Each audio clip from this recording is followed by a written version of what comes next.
Today we're talking about using the back leg in your swing, and you can correlate it to either golf, baseball, or even pitching.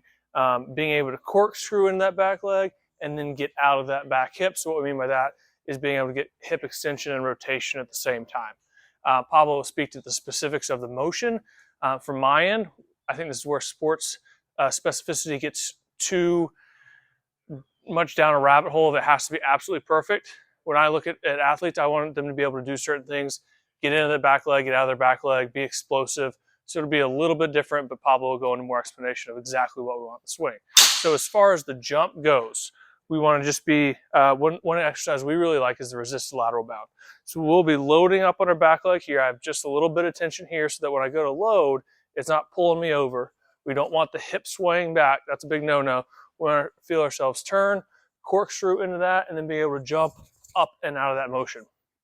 We don't want to use too heavy of a band where we're basically just leaning into it, or again, it's pulling us backwards, but getting a good distance away.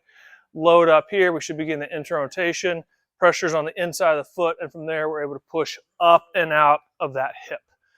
So again, that would be the beginning stage of a hip rotation in something like a pitching motion or a swing. So again, I'm just going to load here, jump up and out, land, walk it back in. We'll do 3 to 4 sets, about 5 each side. Not really worried about the landing here. It's all about the push off. So however we can get in this, if you end up landing on 2 feet, that's fine. Just get that corkscrew motion, push, and get out of it each rep. So when we're talking about the baseball swing, our lower half is just helping us create stability throughout our swing, right? So when a pitcher's throwing off speed, mixing locations, we want to put ourselves in a position where we can stay athletic, stay adjustable, and also create some good direction and power through the hitting zone. So what Barrett was talking about when we were trying to get out of our back hip, one thing we want to make sure is that when we are getting outside our back hip, we're using it as our timing mechanism. A lot of young hitters, what they'll do is that they'll start coming out of their back hip before they even start any sort of rotation. And what that's going to cause is a lot of upper body movement that's going to cause the bat to be in and out of the zone and also result in the bat being in the zone in a weak position. What that means is that if I have my upper body coming through the baseball, the bat is in a weak position because my bat is being held stable with my upper half instead of my whole body.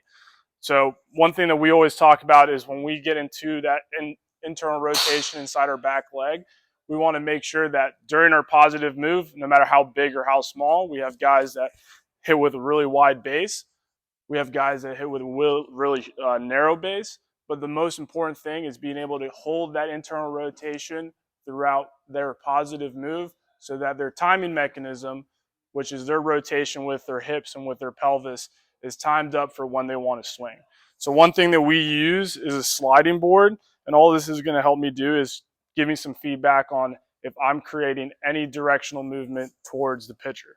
All right, so what you'll see is that if I do any movement where I'm trying to push this way towards the pitcher, the board will slide out underneath me and move towards the catcher.